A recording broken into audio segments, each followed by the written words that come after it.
Hello friends, सभी लोगों का स्वागत है। World geography rapid fire revision ये पार्ट 1 है। इसमें ऐसे प्रश्नों को देखेंगे जो एग्ज़ाम में बार बार पूछा गया है। यदि आप भविष्य में कोई भी एग्ज़ाम देने वाले हैं तो आपके लिए मोस्ट इम्पोर्टेंट वीडियो है। यदि आप इतिहास और भारत का भूगोल नहीं देखे हैं तो उसका चैनल में प्लेलिस्ट बना हुआ है, वहाँ पर जाके आप लोग उसे ज़रूर देखिए। प्रारंभ करते हैं आज के वीडियो को। यदि आपको अच्छा लगेगा तो चैनल को ज़रूर सब्सक्राइब कीजिएगा।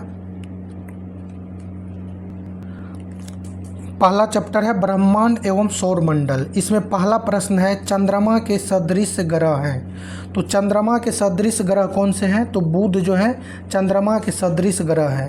पृथ्वी एवं सूर्य के बीच अधिकतम दूरी होती है अपसौर में। पृथ्वी एवं सूर्य के बीच की अधिकतम दूरी जो होती है उसको कहते हैं अपसौर। अपसौर के स्थिति में अधिकतम दूरी होती है। वायुमंडलीय अपनी अधिकतम ऊर्जा प्राप्त करती है। वायुमंडल जो है अपनी अधिकतम ऊर्जा प्राप्त करती है दीर्घ पार्थिव विकिरण तरंगों से। वायुमंडल अपनी अधिकतम ऊर्जा प्राप्त करती है दीर्घ पार्थिव विकिरण तरंगों से। सूर्य से पृथ्वी की दूरी है 93 मिलियन मील। ध्यान देना आपको, सूर्य से लेकर के पृथ्वी तक की दूरी जो है 93 मिलियन मील है। 93 मिलियन मील। सूर्य एक क्या है? सूर्य क्या है? तो सूर्य एक तारा है। और तारा में ये किस प्रकार का तारा है? पीला तारा है। सूर्य एक पीला तारा है। बृहद ग्रह नहीं है, तो बृहद ग्रह में जो है मंगल शामिल नहीं है। हमारे अंतरिक्ष में तारामंडल है, तो टोटल तारामंडल है 88 है। कहीं कहीं आपको 89 भी देखने को मिलेगा। सौरमंडल का प्रधान आकाशीय पिंड है। तो सौरमंडल का जो प्रधान आकाशीय पिंड है उसको कहते हैं सूर्य। सौरमंडल का प्रधान आकाशीय पिंड को कहते हैं सूर्य।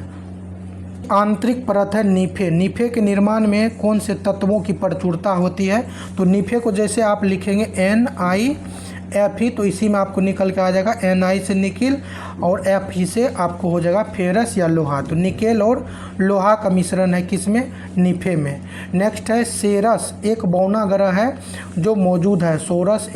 सेरस एक बौना ग्रह है जो मौजूद है मंगल एवं बृहस्पति कक्षा के बीच में। सेरस एक बौना ग्रह है जो मौजूद है मंगल एवं बृहस्पति कक्षाओं के बीच में। वह ग्रह जिसका घनत्व सबसे कम है। शनि जो है इसका ग्रह सबसे कम है और इसी को कहते हैं तैरता हुआ ग्रह। तैरता हुआ ग्रह के नाम से शनि को जाना जाता है। ब्लू मून का तात्पर्य क्या है? ब्लू मून का तात्पर्य पूछा गया है क्या है? तो पूनम का चांद या पूर्णिमा। ब्लू मून का तात्पर्य है पूनम का चांद या पूर्णिमा। नेक्स्ट है एक वस्तु का भार पृथ्वी की सतह पर मापने पर 100 न्यूटन आता है। इसका भार चंद्रमा की सतह पर मापने पे कितना आएगा? तो वहाँ पे जो हो पृथ्वी का 1/6 होता है चंद्रमा पे, तो 100 में आप 1/6 का गुना कर दीजिए तो 6 से भागा हो जाएगा 16.7 न्यूटन। और भार जो है परिवर्तित होता है लेकिन द्रव्यमान नहीं होता है। यदि आपसे द्रव्यमान पूछा जाएगा तो वही रहेगा सेम। सौरमंडल का सबसे चमकदार ग्रह कौन सा है? तो शुक्र जो है इसे सुबह का और शाम का तारा कहते हैं, सबसे चमकदार ग्रह है। सूर्य का निकटतम ग्रह कौन सा है? तो सूर्य का जो है निकटतम बुध जो है पहला ग्रह है सूर्य से निकटतम। अगला है सूर्य की किरणें दोपहर की तुलना में प्रातःकाल कम गर्म होती है, क्योंकि दोपहर की तुलना में प्रातःकाल में किरणें ज़्यादा लंबा सफ़र तय करती है।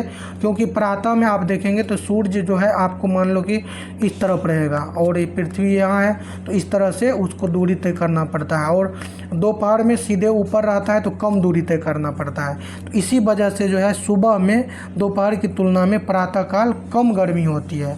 तो कम गर्मी होने का कारण है कि सुबह में सूर्य के किरण को अधिक दूरी तय करना पड़ता है। नेक्स्ट है सौरमंडल की खोज किसने किया है? तो कोपरनिकस जो है सौरमंडल को खोजने वाले हैं और ये पोलैंड के निवासी है। ये भी पूछा गया है कई बार। अगला है सौर विकिरण का प्रास कितना होता है?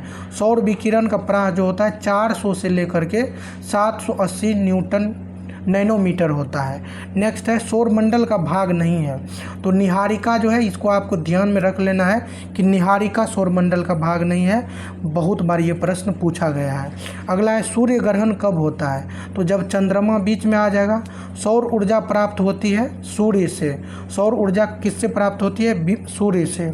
नेक्स्ट है सूर्य के प्रकाश को धरती की सतह पर पहुँचने में लगने वाला समय होता है लगभग 8 मिनट 20 सेकेंड।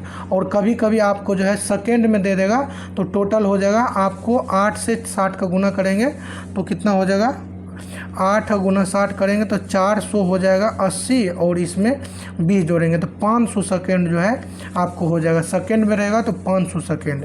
अगला है ग्रह जिसका कोई उपग्रह नहीं है, वह कौन सा है? तो बुध का कोई उपग्रह नहीं है, बुध का कोई उपग्रह नहीं है। सौरमंडल का सर्वाधिक गर्म ग्रह कौन सा है? तो शुक्र ग्रह सबसे गर्म ग्रह है। नेक्स्ट है, करने में लगने वाला समय लगभग कितना है? तो पृथ्वी को सूर्य की परिक्रमा करने में लगभग 365.25 दिन लगता है। जिस तारामंडल के तारे ध्रुव तारे की ओर संकेत करते हैं वह है सप्तऋषि। सप्तऋषि जो है ध्रुव तारे की ओर संकेत करते हैं। निकोलस कोपरनिकस प्रसिद्ध है यह बताने के लिए कि ग्रह सूर्य के चारों ओर चक्कर लगाते हैं, न कि पृथ्वी। तो कोपरनिकस इसलिए प्रसिद्ध है, इन्होंने बताया था कि सूर्य जो है, ग्रह जो है सूर्य के चारों ओर चक्कर लगाते हैं, पृथ्वी के चारों ओर नहीं। अगला है, किसके मध्य की औसत दूरी एक खगोलीय इकाई है? तो एक खगोलीय दूरी जो है पृथ्वी और सूर्य के बीच की औसत दूरी को कहते हैं एक खगोलीय इकाई। नेक्स्ट है, अंतर्राष्ट्रीय तिथि रेखा गुजरती है। तो अंतर्राष्ट्रीय तिथि रेखा गुजरती है 180 डिग्री पूर्वी देशांतर रेखा के अनुसार। अगला है, सूर्य की परिक्रमा सबसे कम समय में करते हैं। तो सूर्य की परिक्रमा सबसे कम समय में कौन करता है? तो पृथ्वी सबसे कम समय में। अगला है, पृथ्वी के भूपटल में सर्वाधिक है ऑक्सीजन। ऑक्सीजन है तो ऑक्सी एलो केसोपेमो, ये यदि आप याद रखेंगे, ध्यान से आपको सुनना है। ऑक्सी हो गया ये एलो, ऑक्सी एलो केसोपेमो। तो ऑक्सीजन हो गया और ऑक्सीजन हो गया, और ए से एलो, ए से एल्यूमिनियम हो गया, लो से आपको लोहा हो जाएगा, तो ऑक्सी एलो केसोपेमो। तो इस तरह से आपको ध्यान रखना है, सबसे सर्वाधिक है ऑक्सीजन, फिर एल्यूमिनियम है, फिर लोहा है। नेक्स्ट है, अब अक्षांश एवं देशांतर रेखाएं से संबंधित प्रश्न है। विषुवतीय व्यास ध्रुवीय व्यास से अधिक है। तो विषुवतीय व्यास जो है ध्रुवीय व्यास से अधिक है 42 किलोमीटर, कहीं कहीं आपको 43 भी मिलेगा, तो दोनों ध्यान रखने हैं। ऑप्शन में कोई एक ही आपको देखने को मिलेगा। कर्क रेखा नहीं गुजरती है, तो कर्क रेखा जो है भारत के 8 राज्य से गुजरती है, और सबसे ज़्यादा जो है कर्क रेखा किस राज्य से गुजरती है? तो सबसे ज़्यादा ये गुजरती है मध्य प्रदेश से। तो आपको ध्यान रखना है, मध्य प्रदेश में सर्वाधिक है और राजस्थान में सबसे कम लंबाई है। अगला है, कर्क रेखा द्वारा सर्वाधिक क्षेत्र आच्छादित है। तो मालवा का पठार, कर्क रेखा के द्वारा सर्वाधिक क्षेत्र आच्छादित है, तो मालवा पठार का। ग्लोब पर 1 डिग्री के अंतराल पर खींची गई अक्षांश रेखाएं हैं 181। नेक्स्ट है, चंद्र ग्रहण तब होता है जब पृथ्वी सूर्य और चंद्रमा के बीच आ जाती है। चंद्र ग्रहण कब होता है? जब पृथ्वी जो है सूर्य और चंद्रमा के बीच आ जाती है। ध्रुवों पर किसी वस्तु का भार भूमध्य रेखा की तुलना में अधिक होता है, ऐसा क्यों होता है? तो पृथ्वी की आकृति की वजह से। ध्रुवों पर किसी वस्तु का भार भूमध्य रेखा की तुलना में अधिक होता है, क्यों? पृथ्वी की आकृति की वजह से। तो ये आपको ध्यान रखना है। दक्षिणी गोलार्ध में सबसे बड़ा दिन होता है 22 दिसंबर को, और उत्तरी गोलार्ध में 21 जून को। नेक्स्ट है, यदि ग्रीनविच प्रधान मध्याह्न पर समय 12 बजे दोपहर का है तो 30 डिग्री पूर्वी देशांतर पर समय कितना होगा? तो 1 डिग्री में 4 मिनट होता है, तो 30 डिग्री में हो जाएगा 30 चौका 120 मिनट। 120 मिनट का मतलब हो गया 2 घंटा। तो 12 बजे का समय है तो यहाँ 2 बजे का समय होगा, और पूर्वी देशांतर है तो 2 क्या होगा? पॉजिटिव होगा, यानी 2 जुटेगा, और पश्चिमी रहता तो 2 घट जाता।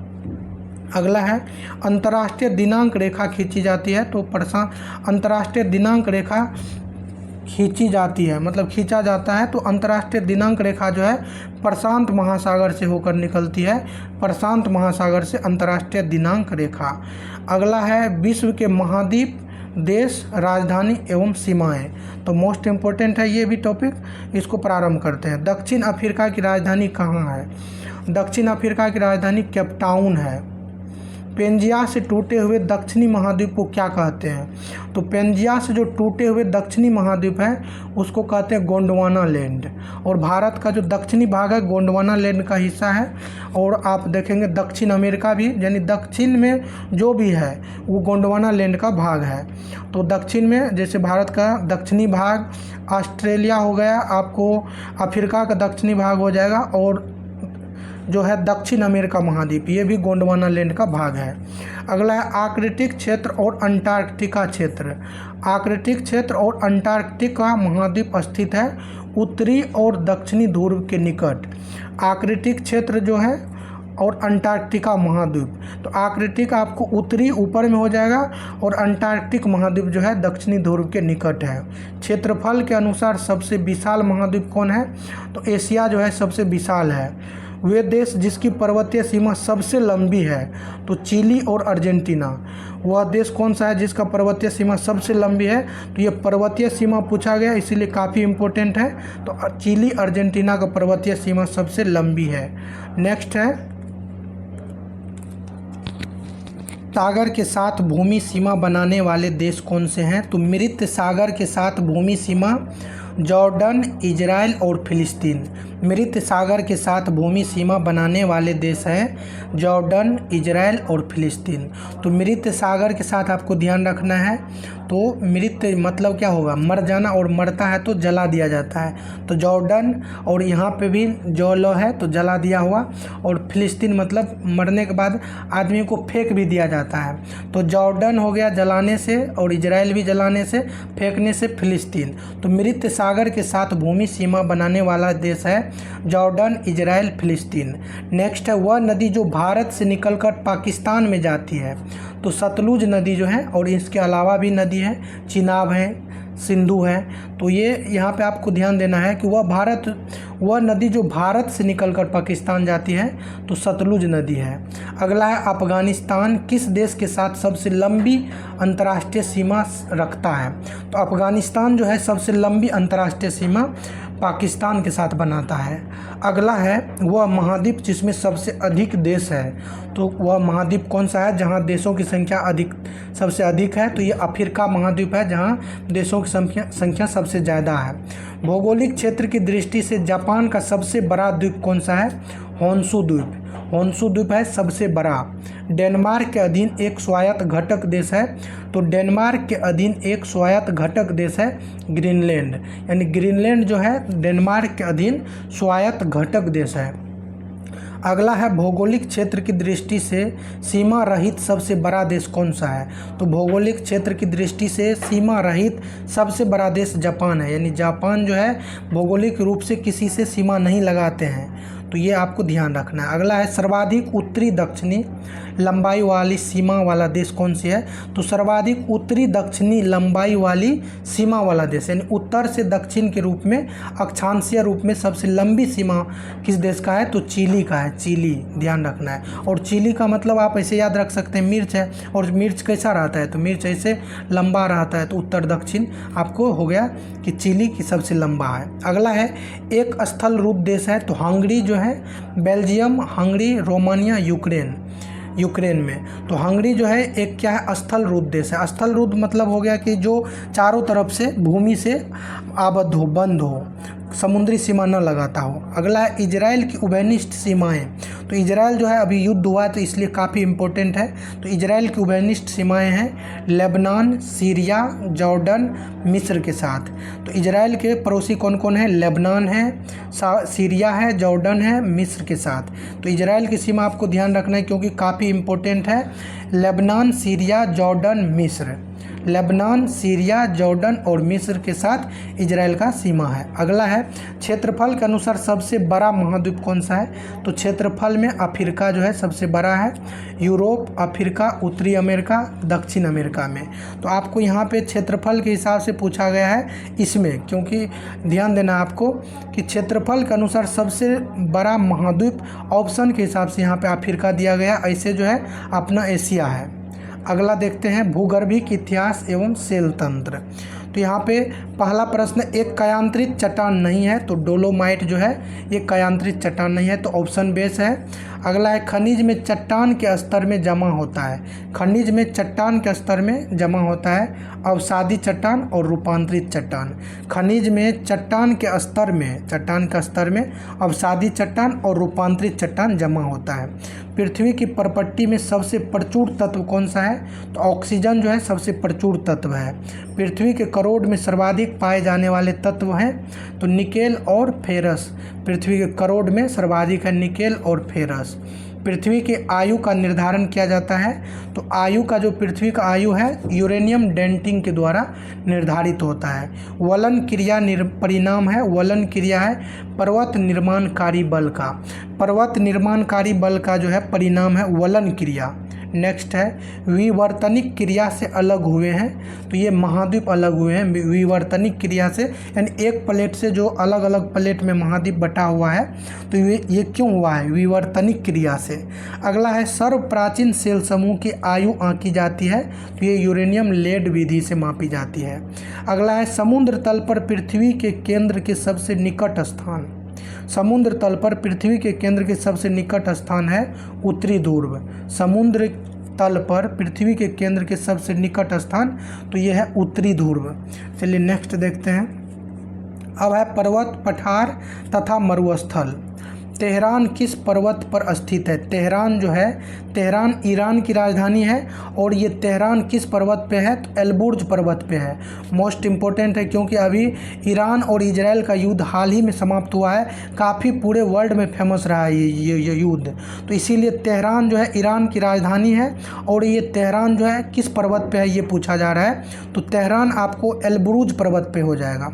तो तेहरान किस पे है, एल्बुर्ज पर्वत पे है। न्यून हिमरेखा है, तो आल्पस क्षेत्र में। न्यून हिमरेखा कहाँ देखने को मिलेगा, आल्पस क्षेत्र में। युवा वलित पर्वत नहीं है, तो अरावली और अपेलेशियन। अरावली जो है आपको भारत में ये सबसे पुराने पर्वत है, तो ये वलित पर्वत जब कहेगा युवा वलित पर्वत कौन सा है, हिमालय जो है सबसे युवा वलित पर्वत है। सेल जिनमें जीवाश्म पाए जाते हैं, तो जीवाश्म पाए जाते हैं अवसादी सेल में। अवसादी सेल में क्या पाए जाते हैं, जीवाश्म। नेक्स्ट है सहारा रेगिस्तान किस प्रकार का रेगिस्तान है, तो सहारा रेगिस्तान जो है ये गर्म रेगिस्तान है, सहारा गर्म रेगिस्तान है। और आप लोगों को ये भी लग रहा होगा कि रेगिस्तान भी ठंडा होता है क्या, तो बिल्कुल ठंडा होता है। आप लोग सुने होंगे गोबी मरुस्थल जो है मंगोलिया में है, मंगोलिया चीन, तो ये ठंडा मरुस्थल है। तो सहारा पूछा गया, तो सहारा गर्म प्रकार का रेगिस्तान है। अगला है पर्वत शिखर पर मिलने वाली चट्टानी सतह क्या कहलाती है, पर्वत के जो शिखर है उस पे मिलने वाली चट्टानी सतह को कहते हैं फेल्सेनमीर। फेल्सेनमीर यानी पर्वत शिखर पर मिलने वाली चट्टानी सतह, यानी पर्वत जब ऐसे आप बना देंगे तो इसके शिखर पे जो चट्टानी सतह पे मिलने वाली चट्टानी सतह होगी, इसको कहते हैं फेल्सेनमीर, फेल्सेनमीर। अगला है भूटान की सर्वोच्च पर्वत श्रेणी कौन सी है, तो कुल्ला कांगारी। कुल्ला कांगारी जो है भूटान की सर्वोच्च पर्वत शिखर है, कुल्ला कांगड़ी। नेक्स्ट है विश्व का सबसे शुष्क रेगिस्तान, तो अटाकामा जो है सबसे शुष्क रेगिस्तान है, अटाकामा। विश्व की छत कहा जाता है, पामीर के पठार को विश्व का छत कहा जाता है। ग्रेट विक्टोरियन मरुस्थल कहाँ है, तो ग्रेट विक्टोरियन मरुस्थल है ऑस्ट्रेलिया में। ग्रेट विक्टोरियन कहाँ है, ऑस्ट्रेलिया में। पेनाइन यूरोप में है, आपलेशियन जो है अमेरिका में है, अरावली भारत में है। तो ये किसका उदाहरण है, तो पुरानी वलित श्रृंखला का उदाहरण है, पुरानी वलित पर्वत का। कहीं कहीं आपको अरावली जो है भ्रंश पर्वत का भी उदाहरण देखने को मिलेगा। तो पेनाइन पर्वत आपको ध्यान रखना, पेनाइन कहाँ है, यूरोप में, यूरोप में। आपलेशियन कहाँ है, अमेरिका में। अरावली भारत में है, और ये सभी पुरानी पर्वत श्रृंखला है, पुरानी पर्वत श्रृंखला है। तकला मकान मरुस्थल किस देश में है, तो तकला मकान कहाँ है, चीन में है, चीन में है तकला मकान। तो ये कई बार ये प्रश्न पूछा गया है, तकला मकान कहाँ है, तो तकला मकान मरुस्थल आपको चीन में देखने को मिलेगा, तकला मकान चीन में। यूरोप की एक पर्वत श्रृंखला है आल्पस, आल्पस कहाँ की है, यूरोप की।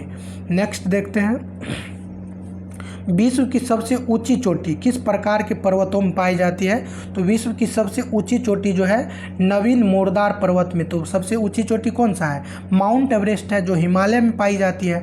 तो ये हिमालय क्या है? नवीन मोरदार पर्वत का उदाहरण है। तो विश्व की सबसे ऊंची चोटी किस प्रकार के पर्वतों में पाई जाती है? तो नवीन मोरदार पर्वत, और सबसे ऊंची चोटी है हिमालय में माउंट एवरेस्ट।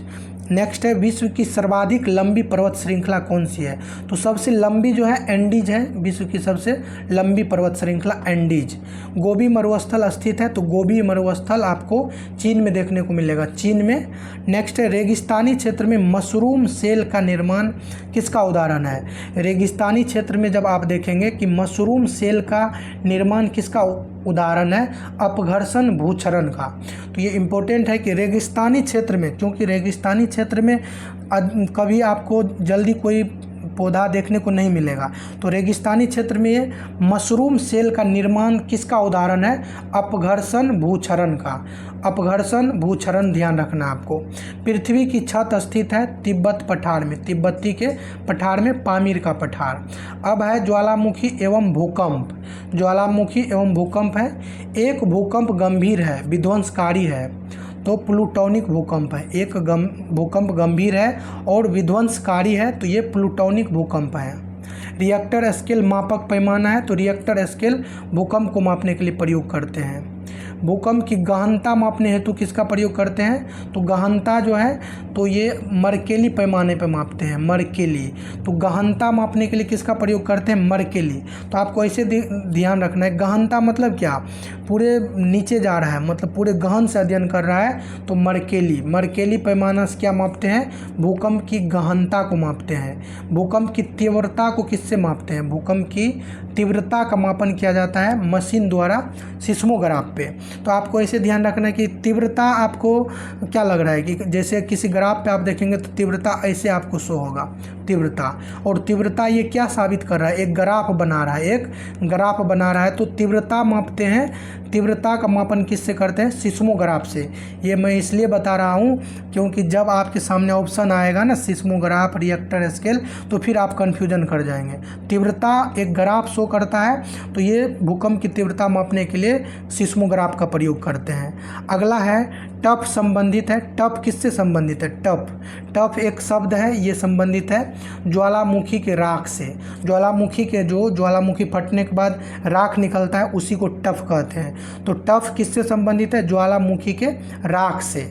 ध्यान रखना, टफ ज्वालामुखी के राख से। अगला है माउंट एटना। माउंट एटना एक ज्वालामुखी है और ये कहाँ है? इटली में। माउंट एटना ज्वालामुखी कहाँ है? इटली में। माउंट एटना ज्वालामुखी कहाँ है? इटली में। मोना लोआ उदाहरण है सक्रिय ज्वालामुखी का। मोना लोआ किसका उदाहरण है? सक्रिय ज्वालामुखी का। अगला है अग्निवृत्त को इस संदर्भ से भी जाना जाता है, एक सक्रिय ज्वालामुखी। अग्निवृत्त को इस संदर्भ से भी जाना जाता है। तो अग्निवृत्त क्या है? अग्निवृत्त मतलब प्रशांत महासागर के आसपास आप देखते होंगे अग्निवलय पाया जाता है, तो वो एक्टिव ज्वालामुखी का क्षेत्र है। तो अग्निवृत्त को संदर्भित करता है एक सक्रिय ज्वालामुखी। अब हम लोग देखेंगे अफवाह एवं नदियों के किनारे स्थित नगर। तो ताउपो झील जो है स्थित है कहाँ? ताउपो झील स्थित है न्यूजीलैंड में। ताउपो झील कहाँ है? ताउपो न्यूजीलैंड में। ताउपो झील कहाँ है? न्यूजीलैंड में। ऑस्ट्रेलिया की प्रमुख नदियाँ हैं, तो मर्रे एवं डार्लिंग ऑस्ट्रेलिया की प्रमुख नदियाँ हैं। एक नदी जो प्रशांत महासागर की ओर बहती है, अमूर नदी है, जो प्रशांत महासागर की ओर बहती है, अमूर नदी। प्रसिद्ध नील नदी संबंधित है, तो ये इजिप्ट मिस्र से संबंधित है। दक्षिण अमेरिका की सबसे बड़ी नदी कौन सी है? अमेजन नदी। दक्षिण अमेरिका की सबसे बड़ी नदी है अमेजन। अमेजन जो है सबसे बड़ी नदी है, और यहाँ पे नील जो है सबसे लंबी है। आपको इसमें कन्फ्यूजन नहीं करना है। जब पूछेगा सबसे लंबी नदी कौन सी है, तो लंबाई में सबसे लंबी नील नदी है, और बड़ी मतलब हो गया कि क्षेत्रफल के हिसाब से, चौड़ाई ज़्यादा है, तो सबसे चौड़ाई में है अमेजन नदी। अगला है विश्व में अधिकतम संभाव्य जल शक्ति वाले कतिपय नदी बेसिन है। तो अधिकतम संभाव्य जल शक्ति वाले कतिपय नदी बेसिन है कांगो, कोलंबिया, यांगटीसी। तो यहाँ पे जो है जल शक्ति का उपयोग ज़्यादा किया जाता है, कांगो, कोलंबिया और यांगटीसी। नेक्स्ट है ग्रांड कैनियन। ग्रांड कैनियन जो है ये एक खड्ड है, यानी नदी के द्वारा काट करके जो है एक रास्ता के जैसे बना दिया गया, उसी से पानी बहता है। तो ग्रांड कैनियन जो है एक खड्ड है, खड्ड जॉर्ज है, इसी को गॉर्ज कहते हैं। नेक्स्ट है विश्व का बृहत्तम डेल्टा निर्मित है गंगा ब्रह्मपुत्रा द्वारा। गंगा और ब्रह्मपुत्रा नदी के द्वारा विश्व का बृहत्तम डेल्टा निर्मित है। सिंध नदी डैश नगर से होकर बहती है। तो पेरिस जो है सिंध नदी के तट पे स्थित है। थार मरुस्थल की सिंचाई करने वाली इंदिरा गांधी नहर का उद्गम स्थान है हरिके बैराज। थार मरुस्थल की सिंचाई करने वाली इंदिरा गांधी नहर का उद्गम स्थान है हरिके बैराज। तो थार मरुस्थल की सिंचाई करने वाली इंदिरा गांधी नहर, तो आपको ध्यान रखना है कि इंदिरा गांधी नहर जो है थार मरुस्थल के क्षेत्र से गुजरती है। तो आपसे पूछा जा सकता है निम्नलिखित में से कौन सी नहर थार रेगिस्तान के क्षेत्र से गुजरती है। तो इंदिरा गांधी नहर, और इसका उद्गम है हरिके बैराज। इसलिए यहाँ पूछा गया है कि थार मरुस्थल की सिंचाई करने वाली नहर कौन सी है, तो इंदिरा गांधी नहर, और निकलती है हरिके बैराज से। अगला है अफ्रीका महाद्वीप में प्रवाहित होती है नील नदी जो है अफ्रीका महाद्वीप में प्रवाहित होती है। अगला है पनामा नहर द्वारा जुड़े हुए महासागर कौन से हैं। पनामा नहर के द्वारा अटलांटिक महासागर और प्रशांत महासागर, पनामा के द्वारा जुड़े हुए हैं अटलांटिक से प्रशांत महासागर। नेक्स्ट है मिसिसिपी डेल्टा उदाहरण है अंगुलित या पंजक डेल्टा का। मिसिसिपी जो है ये अंगुलीनुमा है या पंजक डेल्टा है, यानी पंजा के जैसे है। तो पंजा जो है हाथ में उंगली है, इसी तरह है। तो बर्ड फुट, यानी जब कोई पक्षी अपना पद रखेगा तो फिर भी आप देखेंगे इस तरह से बनेगा। तो ये जो है मिसिसिपी डेल्टा जो है पक्षीपाद डेल्टा का उदाहरण है, और इसी को अंगुलित भी कहते हैं या पंजक कहते हैं। तो ये भी आपको ध्यान रखना है, कोई भी नाम ऑप्शन में दे सकता है आपको। नेक्स्ट है बारहमासी नदियों में जल कहाँ से आता है। तो बर्फ़ के पिघलने से बारहमासी नदियों में जल आता है। एवं महासागरीय जलधाराएं, इसमें पहला प्रश्न है गर्म जलधाराएं हैं अलास्का की धारा, मोजाम्बिक की धारा, एंटीलिस की धारा। तो अलास्का जो है गर्म है, मोजाम्बिक भी गर्म है, और एंटीलिस की धारा जो है ये भी गर्म है। तो अलास्का गर्म है, मोजाम्बिक मतलब आप जब मोजा पहनेंगे तो भी गर्मी लगेगा, तो मोजाम्बिक गर्म है, एंटीलिस भी गर्म है। सारगेसो सागर एक हिस्सा है तो उत्तरी अटलांटिक महासागर का। सारगेसो सागर उत्तरी अटलांटिक महासागर का। हिंद महासागर की प्रमुख जलधारा है मोजाम्बिक धारा जो है ये गर्म धारा है, और हिंद महासागर का है। अड्डू प्रवाल भित्ति किस महासागर में स्थित है। तो भारतीय महासागर में अड्डू प्रवाल भित्ति भारतीय महासागर में। वह सागर जिसमें औसत लवणता सर्वाधिक है, मृत सागर में औसत लवणता सर्वाधिक है। नेक्स्ट है सागरीय लवणता का मुख्य स्रोत क्या है। सागरीय लवणता, सागर में जो लवणता पाई जाती है तो ये भूमि की वजह से पाई जाती है। अरब सागर के पानी का औसत खारापन क्या है, लवणता, तो 35 पीपीटी है। लवणता को मापते हैं पीपीटी में। महासागर में ऊंची जल तरंगें उठती है चंद्रमा के कारण। महासागर में ऊंची जल तरंगें उठती है किसके कारण, चंद्रमा के कारण। अगला है गल्फ स्ट्रीम एक महासागरीय जलधारा है। तो गल्फ स्ट्रीम क्या है, एक महासागरीय जलधारा है। पृथ्वी की सतह का वह भाग जो पानी से ढका है लगभग 2/3, यानी पानी से ढका हुआ है 2/3। नामीबिया तट के साथ बहने वाली ठंडी जलधारा का नाम क्या है, तो बेंगुएला। बेंगुएला जो है, मेढक को बेंग भी बोला जाता है, और ये ठंडे क्षेत्र में रहना पसंद करता है। तो इससे ध्यान रखना है कि बेंगुएला जो है ठंडी जलधारा है, और नामीबिया तट के साथ बहने वाली ठंडी जलधारा है बेंगुएला धारा। तो आज के वीडियो को यहीं तक रखते हैं। अब इसका नेक्स्ट पार्ट जो है वर्ल्ड ज्योग्राफी का पार्ट 2 लाएंगे, जिसमें आपको पूरा ये कंप्लीट हो जाएगा, और इसके बाद जनसंख्या पर्यावरण को कवर करते हुए चलेंगे भारतीय संविधान की ओर। सभी लोगों को धन्यवाद। आपको अच्छा लगा होगा तो आपसे रिक्वेस्ट है चैनल को ज़रूर सब्सक्राइब कर लीजिएगा, बेल आइकन को ऑल पे प्रेस कर लीजिएगा ताकि आपको नोटिफिकेशन मिले, और मुझे भी मोटिवेशन मिलेगा तो आप लोगों के लिए वीडियो बनाता रहूँगा। धन्यवाद।